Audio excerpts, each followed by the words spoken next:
How to checkmate with two rooks. First of all, we need to force our opponent's black king to the side of the board where we can use two rooks to checkmate. Right now we have our rook on d7 and e8, and we want to walk our opponent's king to the edge of the board. And to do that, we should build a ladder, meaning that right now we have our rook controlling the e file, and we have another rook controlling the d file.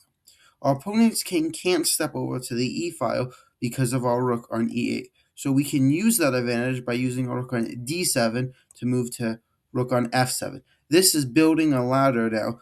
As you see this motion here, once the king goes over again, we build the ladder again, just in the shape of the ladder we do to checkmate. Now, the opponent's king can escape the ladder because of our rook on the f file, forcing the king over again.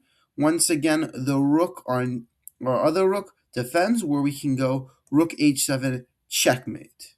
Now, what happens if the opponent's king is playing interference? Right here you have the black king who prevents the rook from moving here and giving checks. Now, first what we should do is find the edge of the board to put the king. I'm going to say we should go to the A file here. You can choose a different file, like the H file, or even maybe a rank. There really is no difference. But right now, it's set up for our pieces to force the king to the A file. So we can't go rook d7 though, check, forcing the king to the side, because they won't do that. They're just going to take our rook. And we don't want to give it for free. So instead what we want to do is move our rook to the opposite side of the board the king is. Now we're fighting to go rook d1 and build a file. They'll move forward to try to find our rooks. We go rook d1, building our ladder.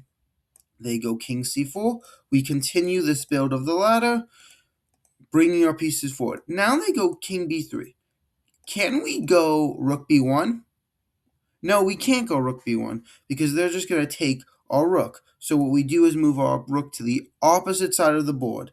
Now they're forced to either come forward and prevent our rook from going to b1, or they go backwards. Once they go backwards, we can give a check with our rook, force their king to the side again, and then checkmate once again. What happens, though, if our pieces aren't lined up and the king's in the center of our pieces, preventing us from picking a side? Well, we should first of all pick a side of the board at random. I'm going to choose the 8th rank here, this edge of the board, where there are no where our pieces can walk forward. But you can really choose any side you like, even the 1st rank. But I wouldn't necessarily do that because our king is in the way.